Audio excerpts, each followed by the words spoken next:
Estou aguardando a solicitação, Mahavir.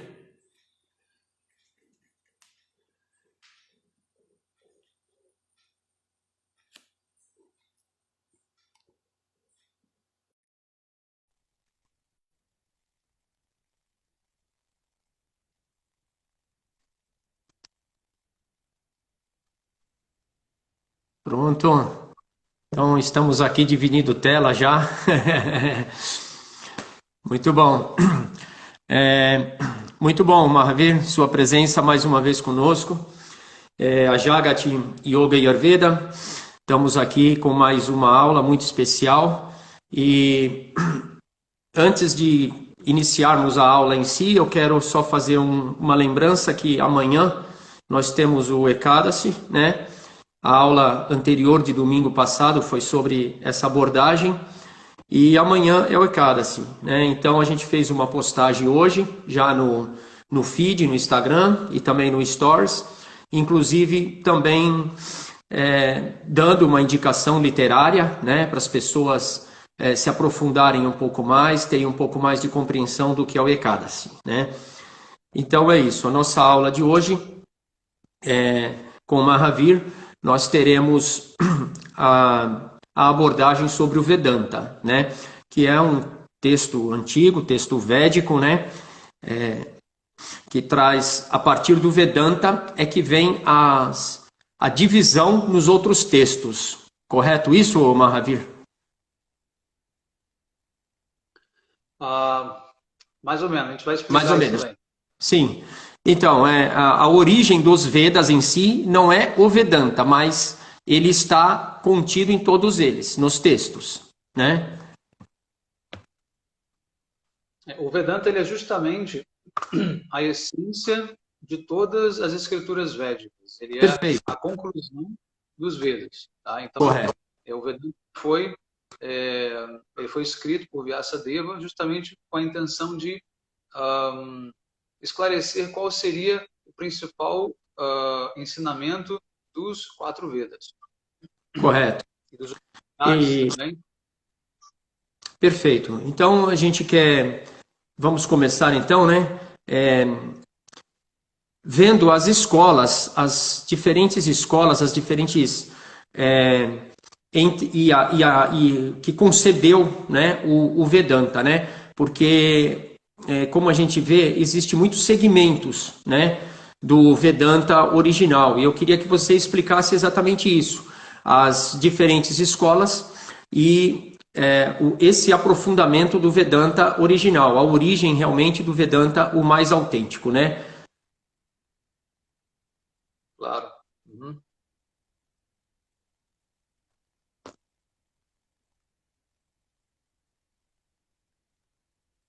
Tudo bem, Mahavir?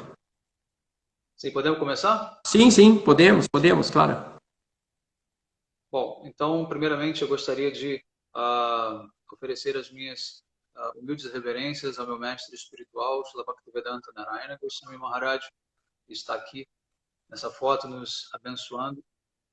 Gostaria também de agradecer ao convite do professor Lalit Mohan mais uma vez, por permitir que a gente possa compartilhar um pouco do conhecimento que a gente adquiriu ao longo de muitos anos de estudo na Índia, vivendo em monastérios e estudando com os grandes mestres do Vaishnavismo e da cultura védica do Vedanta. Também agradecer a presença de todos aqui hoje que participam dessa live e que também estão assistindo a gravação posteriormente.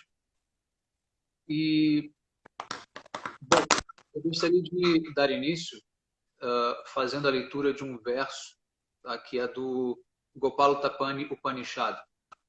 Okay? E esse verso explica como Krishna ele é o principal assunto discutido no Vedanta. Tá? Então o verso diz: Sachidananda Rupaya Krishna Klishta Karine Namo Vedanta Vedyaya Gurave Buddhi Sakshine. Ofereço minhas reverências a Shri Krishna, que é a personificação da eternidade. conhecimento e bem-aventurança, que é o principal sujeito descrito no Vedanta, e sem esforço algum cria, mantém e destrói todo o universo, que liberta seus devotos dos 5 tipos de sofrimentos, começando pela ignorância, e que é o nosso Guru. E como Guru, ele ilumina a inteligência de todos e é a testemunha absoluta de nossas atividades. Bom, então de cara nesse verso nós podemos aqui ver que Krishna ele é glorificado como sendo o principal sujeito, né, do Vedanta, e ele é também o Guru, o mestre universal. Tá? É dele que vem todo o conhecimento védico. Tá? Mais à frente, existem outros versos que também corroboram com essa afirmação. Tá? Versos do próprio Bhagavad Gita, onde o próprio Krishna diz que ele é a fonte do Vedanta, ele é o principal assunto discutido no Vedanta, né? E ele é aquele capaz de transmitir o conhecimento védico, né? Transmitir a essência dos Vedas, que é o Vedanta. Então, esse foi um verso do Gopala Tapani Upanishad. Bom, a partir daí, gostaria de introduzir um pouco da história, né, de como surgiu o Vedanta, de como surgiram os Vedas. Tá? Bom, existia um grande sábio chamado Vyasadeva. Vyasadeva, ele foi uma encarnação divina, tá? Ele é chamado a encarnação literária de Deus, que justamente teve a responsabilidade de manifestar os Vedas. Então, Vyasadeva, ele começa manifestando de primeiro os 4 Vedas, né? Rig, Yajur, Sama e Atharva. Depois ele manifesta os Upanishads, tá? Que são em número de 108. Certo. Depois ele escreve o Vedanta Sutra. E mais tarde ele também compila o Srimad Bhagavatam. Tá? Bom, e tem também o Mahabharata, obviamente.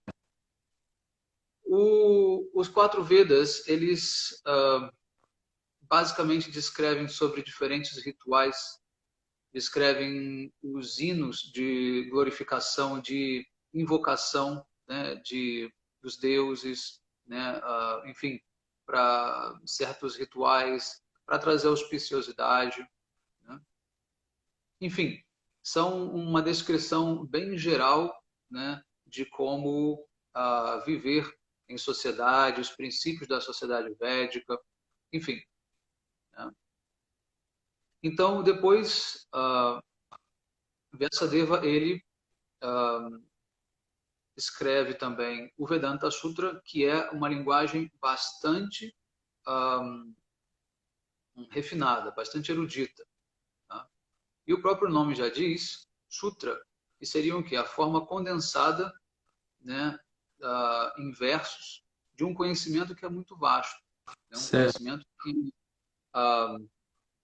não é tão fácil de ser compreendido pelas pessoas, né, mais comuns, de inteligência mais rasa. E também pensando nisso, ele depois acaba escrevendo o Mahabharata, que é justamente para o povo em geral, pessoas que têm inteligência mais rasa, poderem acessar, né, esse conhecimento védico, tá, de maneira mais fácil. Tá? Então, depois também, mais tarde, os seus discípulos manifestaram os Puranas, né, os Itihasas, que são um conhecimento mais diluído também, tá? De mais fácil compreensão. Bom, o resultado é que são muitos livros, né? É muita informação, tá? E as pessoas acabam ficando às vezes meio perdidas, mas o que de fato é a essência do conhecimento védico, né? Qual é a principal mensagem dos Vedas, quem é Deus nos Vedas, como eu posso saber qual é o caminho mais eficaz para a transcendência, para a iluminação, né? Então, são perguntas que todo mundo se faz, né, em certo momento. Tá? Bom, só que O o pessoal mais quer se complicado... iluminar, né, Mahavir? Eu estou dizendo, o pessoal quer se iluminar. Sim, Tem muita verdade. gente que já está achando que está iluminado, inclusive. Desculpa, continua aí, Mahavir. Não, imagina. Bom, então, por mais complicado que tudo isso possa parecer, né, na verdade, o Vedanta ele não se propõe ao exercício meramente da filosofia, né, ou da lógica, ou, ou como um tratado sobre teoria do conhecimento, né?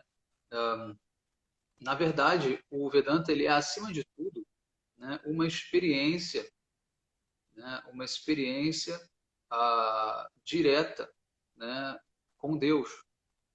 O Vedanta ele tem como principal fundamento estabelecer a nossa relação com Deus. Tá? E, obviamente, que essa relação ela não passa necessariamente por você ter um grande conhecimento técnico das escrituras, né, por você ser um grande erudito. Nós sabemos que isso não é verdade.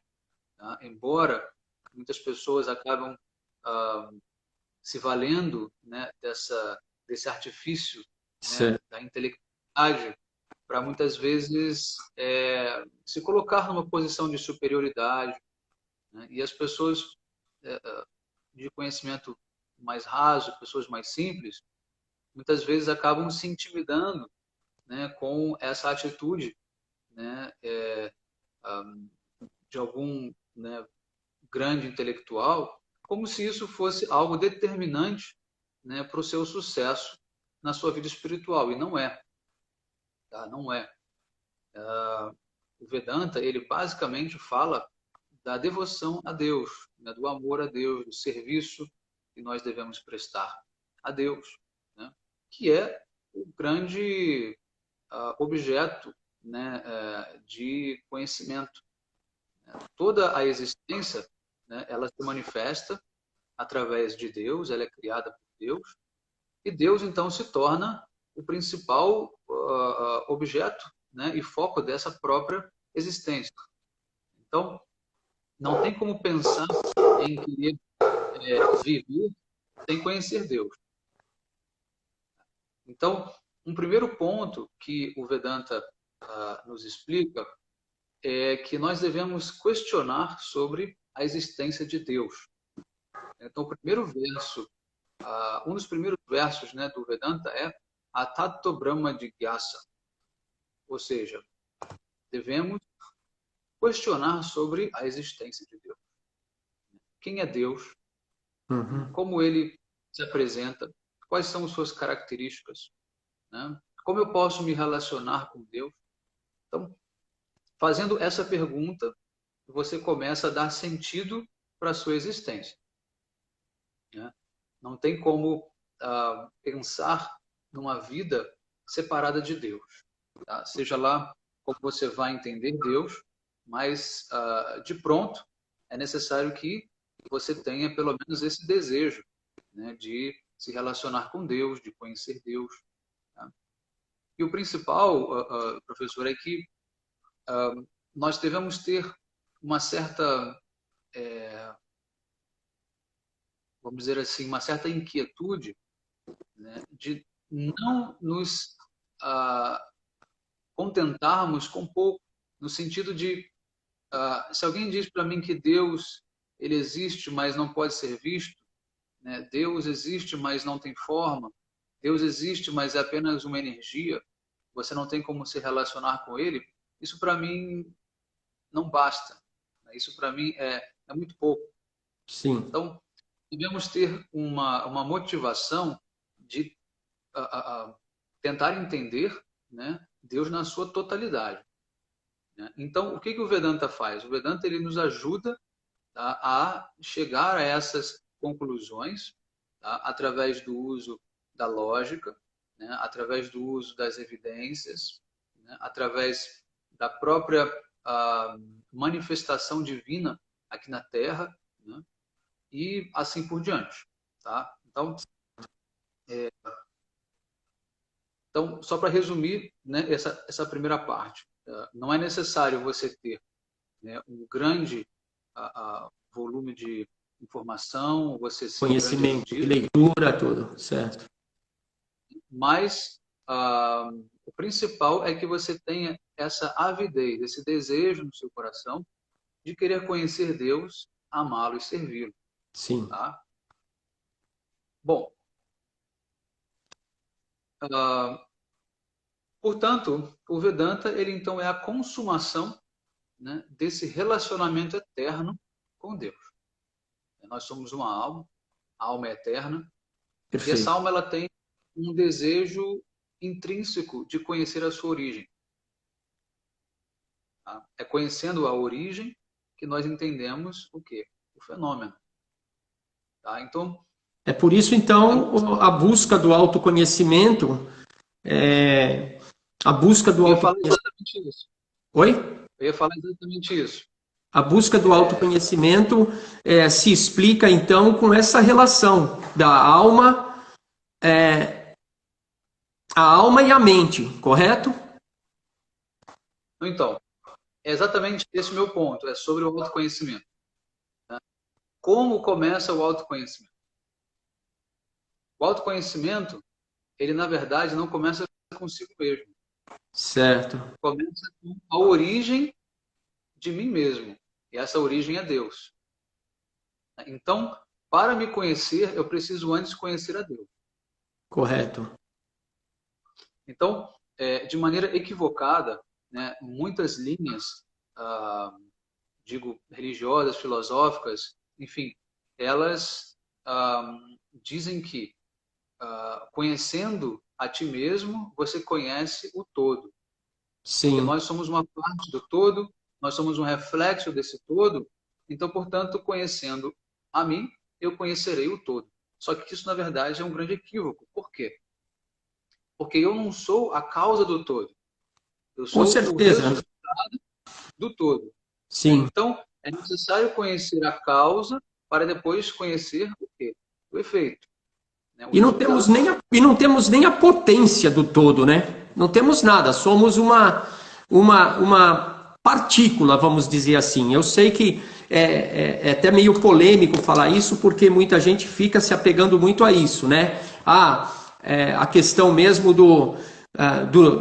da saudação, do namastê, que às vezes a pessoa, o Deus que está contido em mim, saúda o Deus que está contido em você, né? Sendo que, na verdade, é simplesmente um cumprimento, né? E se nós tivéssemos a potência de Deus, imagina o que seria desse mundo, se todo mundo tivesse a potência de Deus, né? Exatamente. Então, considerando isso que você falou, é impossível que, através do meu autoconhecimento, eu possa chegar na verdade absoluta, porque eu não sou essa verdade absoluta. Eu sou um produto desta verdade absoluta. Então, nós somos criados por Deus e não nós simplesmente fomos auto-manifestos, né? E a partir daí criamos uma questão de lógica muito simples, né? Isso, inclusive, é um princípio básico da ciência. Tá? Você primeiro analisa as causas do fenômeno e depois você consegue descrever o fenômeno. Por quê? Sim, Porque ele sim, está correto. intrinsecamente ligado com a causa dele, né? Então, entendendo Deus é que você consegue entender a si mesmo. Tá? Agora, se você parte do princípio que Deus ele é insondável, né? Que Deus ele é incognoscível, né? Como por exemplo, né? Os gnósticos, né? Eles creem que Deus existe, mas não creem que você possa acessar Deus. Você parte desse princípio, então você inviabiliza completamente a tua possibilidade de autoconhecimento. Tá? Então, descartando essa possibilidade que você não pode conhecer Deus, se torna uma obrigação nossa, né, conhecer a Deus. Tá? Bom, agora vem a pergunta: como então eu posso, né, conhecer Deus com a minha limitada consciência, com a minha limitada visão de mundo, com os meus sentidos limitados? Bom, só há uma opção, né? E essa opção o Vedanta define como sendo apaurushaya. Apaurushaya significa aquele conhecimento que é revelado, conhecimento descendente. Ou seja, a informação tem que vir de cima para baixo. Tá? Tem que vir do ilimitado para o limitado. Correto. Do finito para o finito. Não pode ser o inverso. Ou seja, Deus ele tem que se revelar para nós. Do contrário, ele vai permanecer inacessível. Bom, agora vem uma outra pergunta. Deus estaria, né, se escondendo de nós? Né? Por que Deus se ocultaria? Por que Deus não teria interesse em se revelar? Sabendo ele muito bem que a nossa realização espiritual depende da relação com ele. Então é óbvio que Deus não fez isso. Né? É óbvio que Deus ele se revelou, né? É óbvio que ele se mostrou, né, tal qual ele é, né, 100%.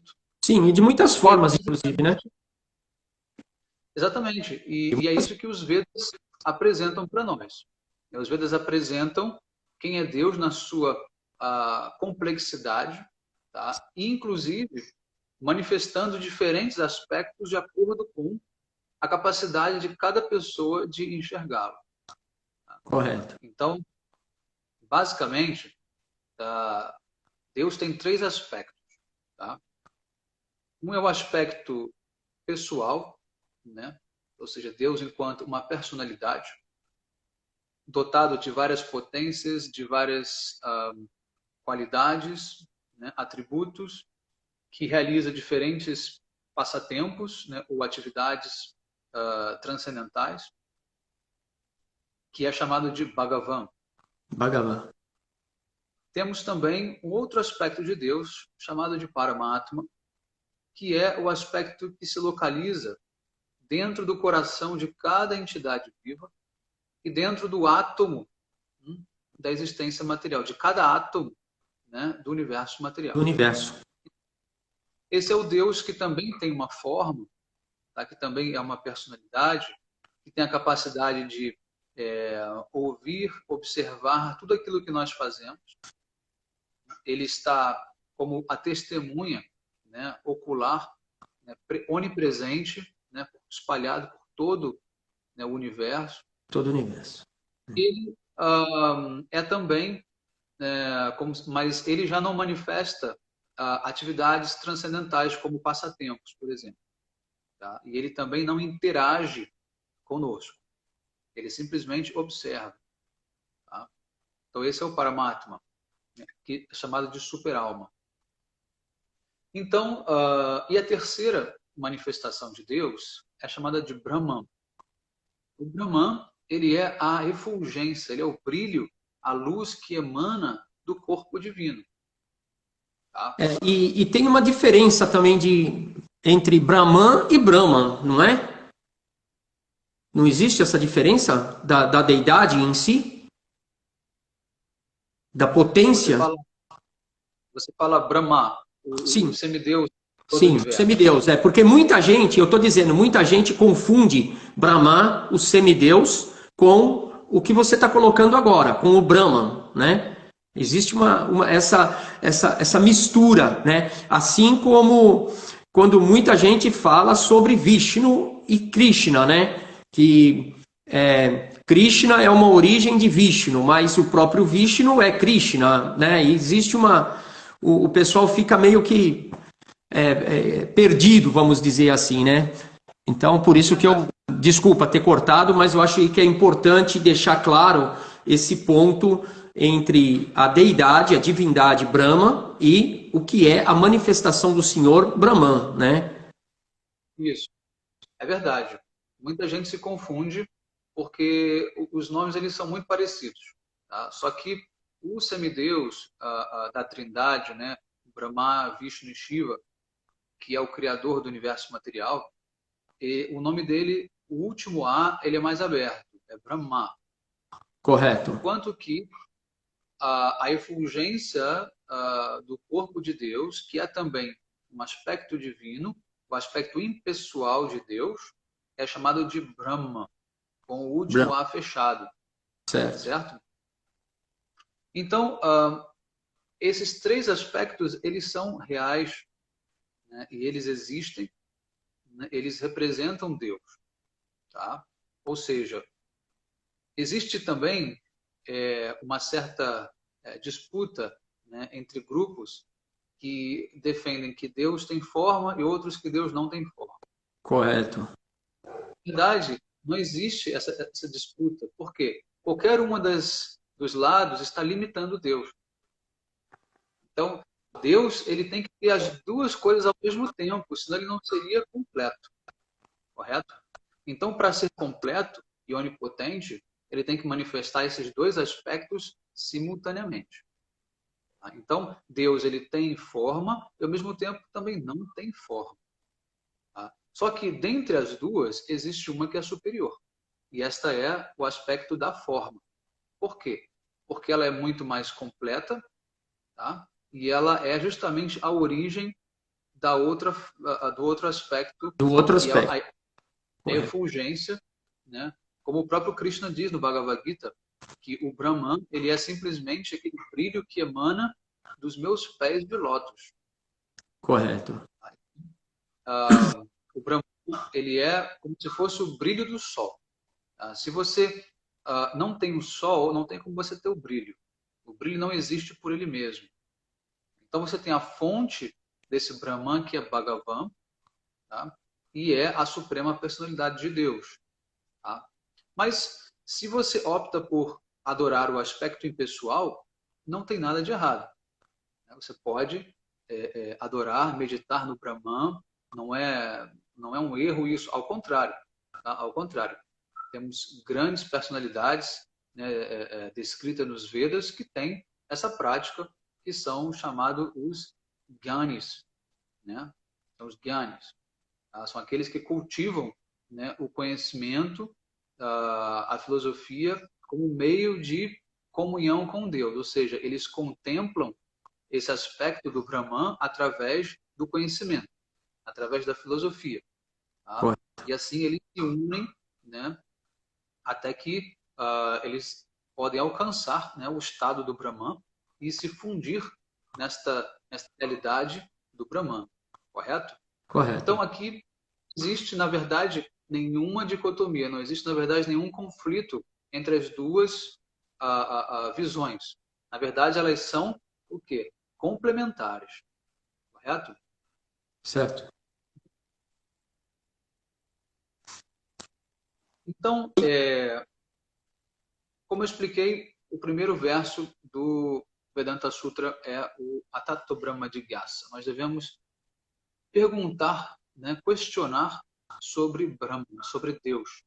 Tá? Então, mas de que maneira, né, eu vou fazer este questionamento? Tá? É também muito comum nós ouvirmos que nós devemos buscar no nosso interior, devemos perguntar ao mestre interior, né, porque as verdades já estão contidas aqui dentro.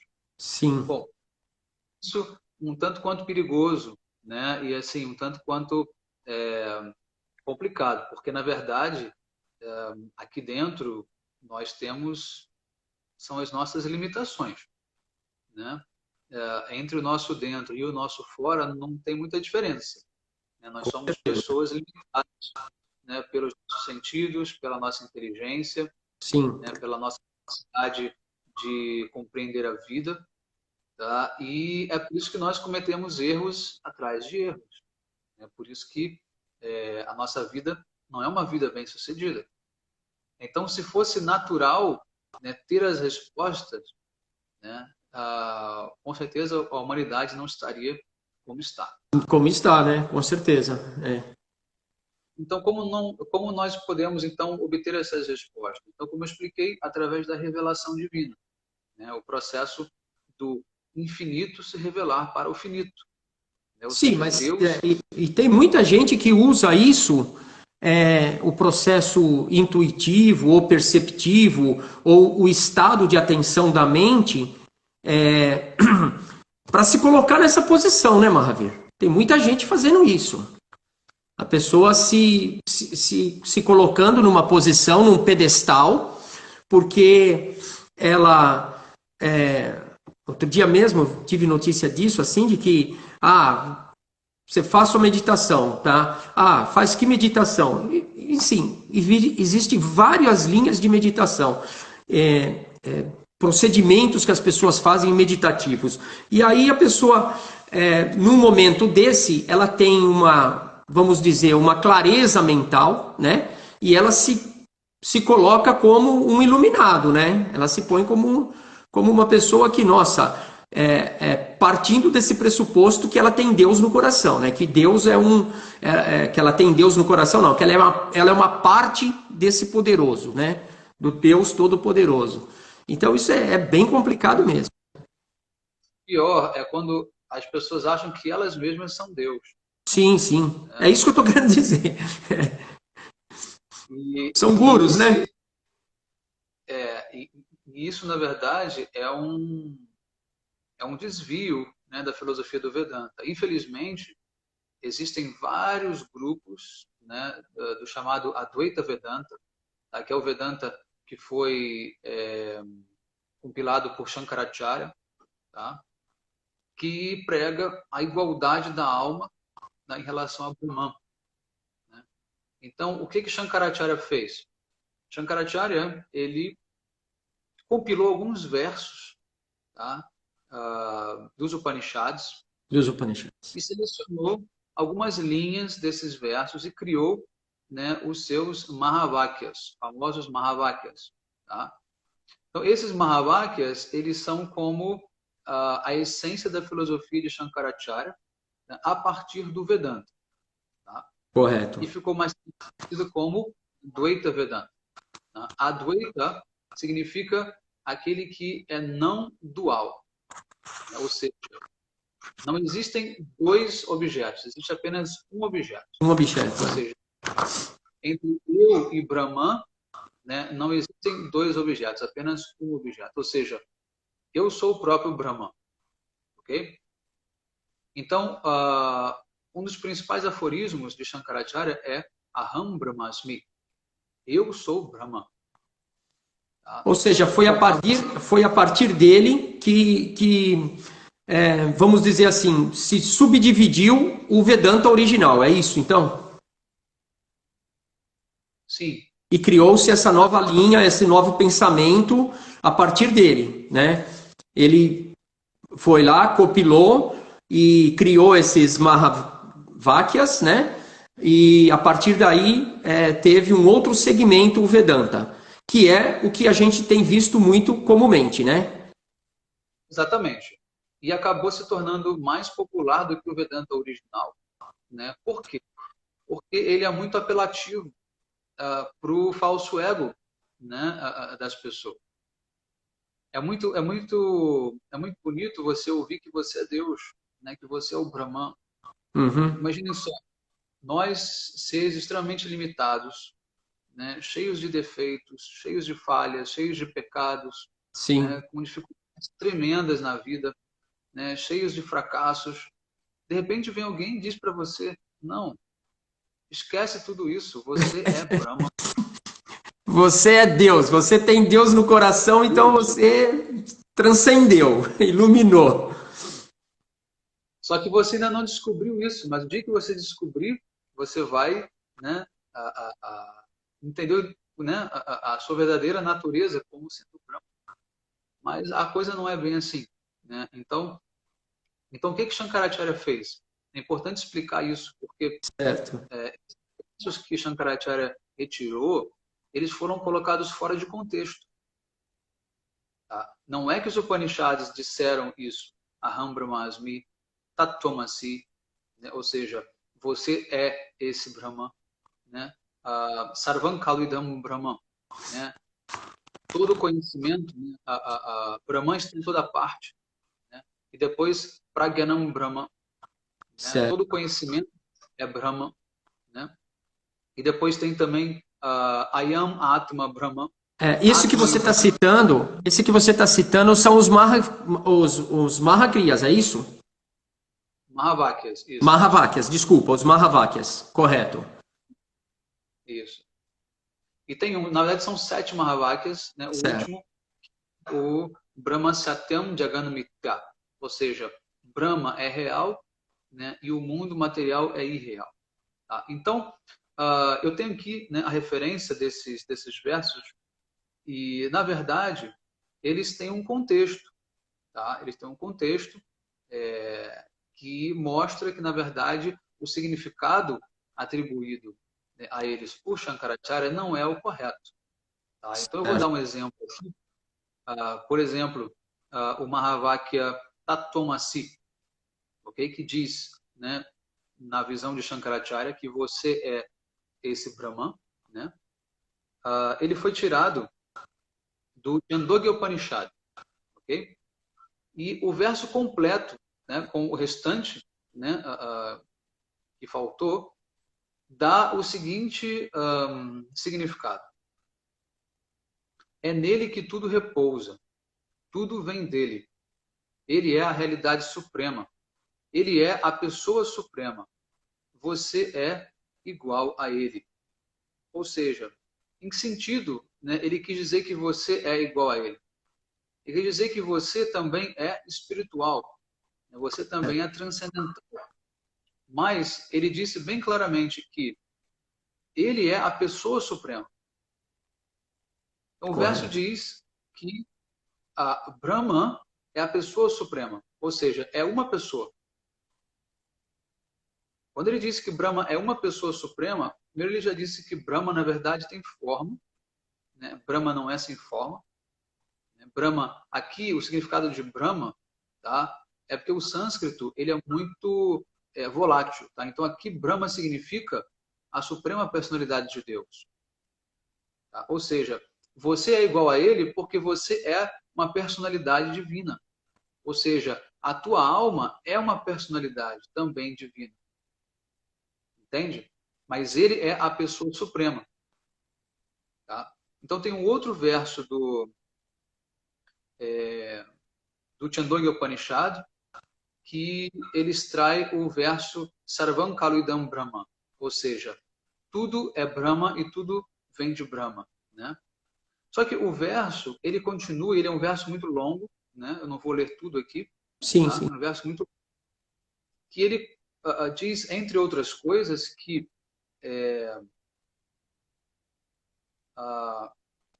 de acordo com o serviço devocional executado nesta vida, se alcançará um destino apropriado após a morte. Né? Ele, né, Deus, a suprema personalidade de Deus, é conhecido por aqueles cujas mentes são puras. Ele é o controlador de toda a vida. Ele é o todo penetrante. Ele é o criador original de tudo. Ele não pode ser descrito em palavras e não pode ser conhecido. Tudo que existe é uma transformação da sua energia. Tá? Então, veja bem, aqui ele diz claramente, né, ele usa a palavra purusha. Ele diz, Asmin loke purusho bhavati tatetaha. Ou seja, ele diz que Brahman é purusha. Correto. Então, purusha significa o quê? Purusha significa uma personalidade. Né? Então, de acordo com os Vedas, Purusha é uma personalidade masculina e Shakti é uma personalidade feminina. Sim. Deus, né, a suprema personalidade de Deus, ela é masculina, né, conhecida como Krishna. Sim. Tá? As suas Shakti, que são as suas potências também, se personificam como Radha. Radha. Tá? E assim por diante. Você tem vários exemplos, né, de como Shankaracharya ele na verdade, deu um novo significado para o Vedanta, que não é o significado original. Que não é o original. Não é o original. E é bom a gente esclarecer assim, que essas aulas com mais aprofundamento que você está colocando sobre o Vedanta, elas têm no seu canal, né? Então, essa live é apenas assim, a gente está pontuando algumas coisas, mas o importante seria, se a pessoa quer ter um aprofundamento, no canal do Bhaktivedanta Mahavir Maharaj, no YouTube, aí você vai encontrar as aulas explicando cada parte desses textos todos, inclusive os diferentes segmentos que teve o Vedanta, como ele está colocando agora. Né? Exatamente.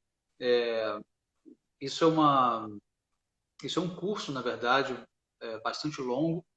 São mais de 8 horas de curso. Tá? Certo. E tem também tudo isso já gravado lá no canal do YouTube, que é BV Mahavir Maharaj.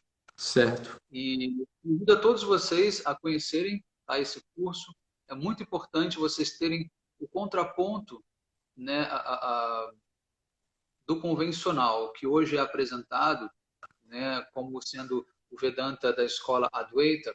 Né? Às vezes se falam Advaita, mas não é a pronúncia correta. Né? O certo é Advaita.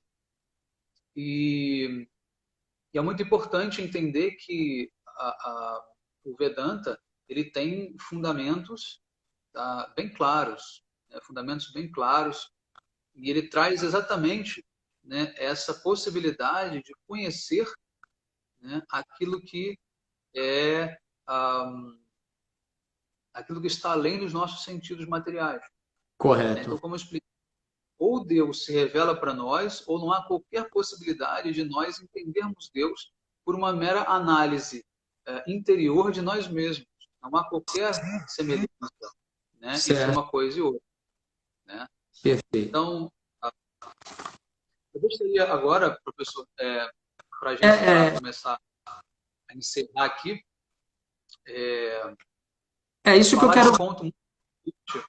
Eu quero só fazer uma colocação assim, que se a gente tem aí uns 10 minutinhos ainda, se alguém ainda tem interesse em fazer alguma pergunta, se alguém acompanha algum tipo de trabalho, alguma literatura sobre o Vedanta e quer fazer alguma pergunta para o Mahavir, fique à vontade, né?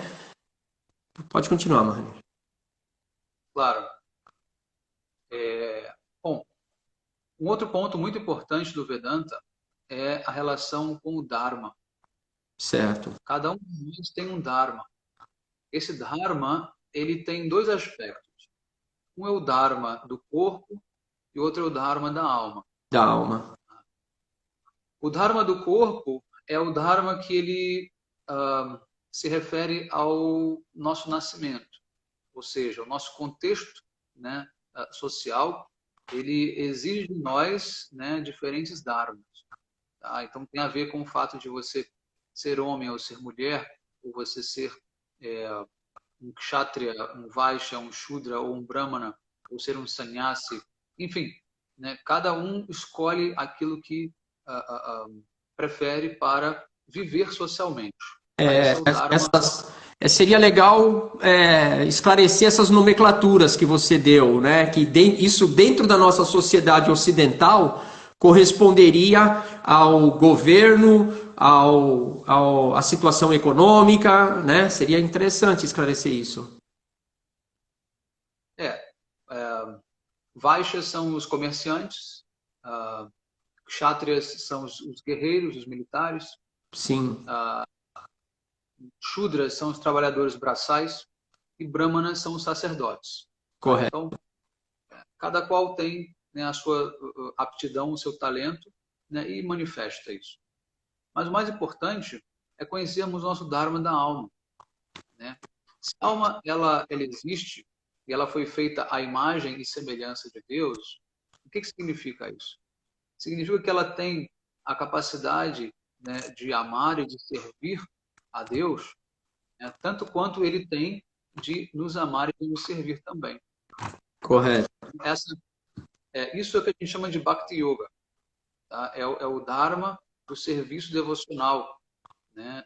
Direcionado a Deus, né?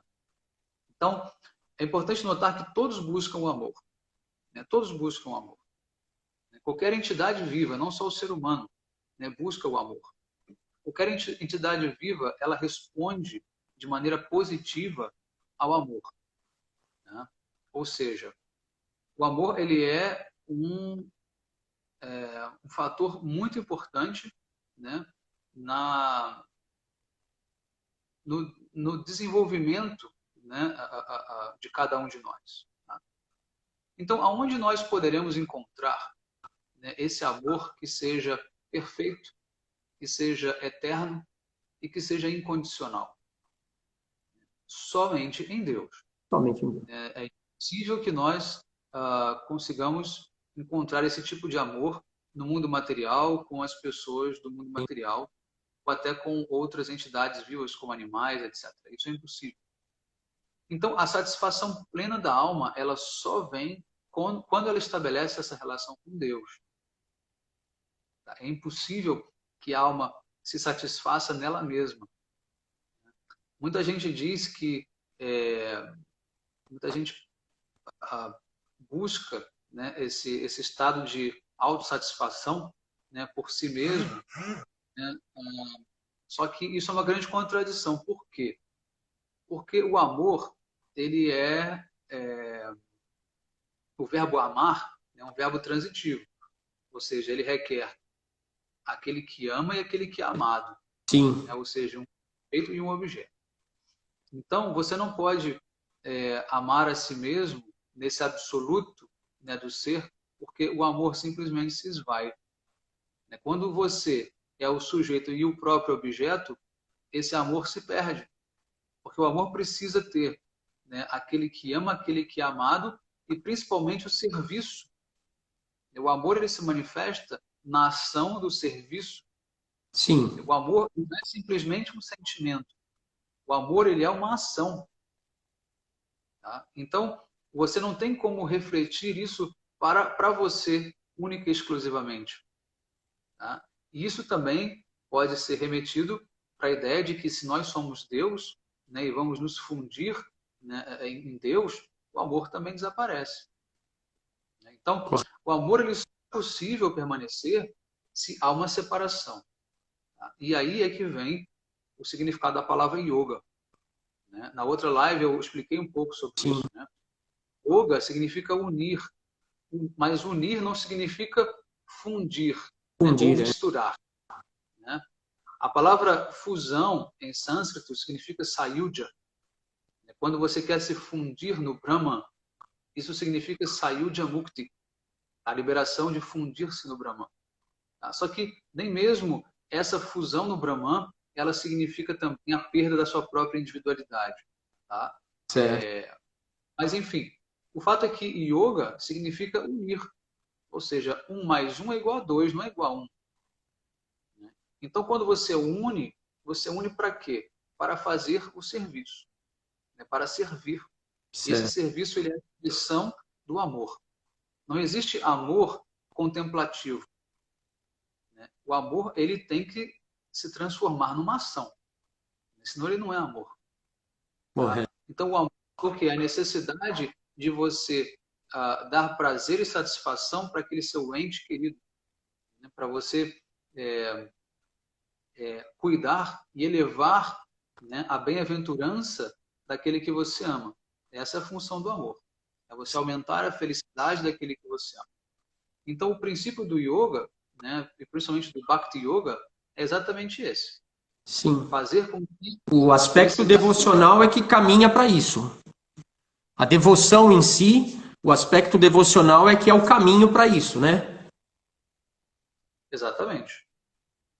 E é justamente a yoga, Bhakti chama-se o quê? Devoção. Devoção é o quê? Serviço amoroso. Certo, certo. Este yoga de união com Deus, tá?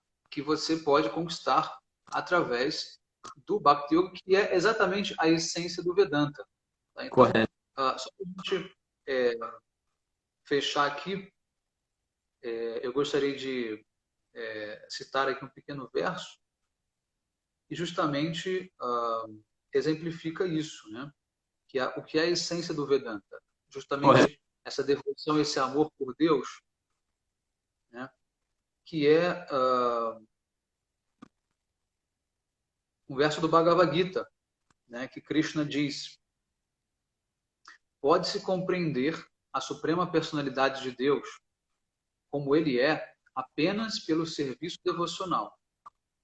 E quando se está em plena consciência do Supremo Senhor, por essa devoção, você pode entrar no reino de Deus. Tá? Ou seja, se você pratica outras yogas, né, que também são autorizadas, Sim. Você vai chegar até um certo ponto dessa compreensão divina, mas não na totalidade dessa compreensão divina. Exatamente. É só o Bhakti Yoga, né, que conduz a isso. Exatamente. Então, aí tem outro verso importante, que é um verso do Srimad Bhagavatam, tá? Que é o 1.7.4, que diz: concentrando-se perfeitamente através de Bhakti Yoga, sem qualquer traço de materialismo, ele fixou sua mente. Ele seria um yogi, né? Ele fixou sua mente. Então, ele pôde ver a personalidade de Deus, junto com a sua energia externa, que é Maya, né? A qual estava sob seu controle total. Então, naquele momento, o yogi, o Bhakti Yogi, ele teve a visão, né, da energia material e de Deus, né? Sendo Deus o Senhor dessa energia material. Daí ele diz: as misérias materiais da entidade viva, que são supérfluas para ele, para Deus, podem ser totalmente destruídas pelo processo de Bhakti Yoga. Mas a massa de pessoas não sabe disso. E, portanto, o erudito Vyasadeva compilou a literatura védica, que apresenta a verdade suprema. Correto. Muito bom, Mahavir. A grande maioria das pessoas não tem acesso, não compreende, está alheia a essa relação com Deus através do Bhakti Yoga. E é por isso que Vyasa, ele compila os Vedas. Para quê? Para fazer com que esse conhecimento fique acessível para as pessoas. Perfeito.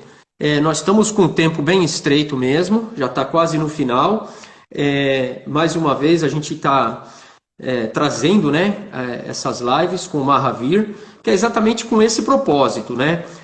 Nós fizemos a primeira, que foi sobre Shiva, a segunda foi sobre o Ekadasi, que inclusive a gente já falou no início da aula.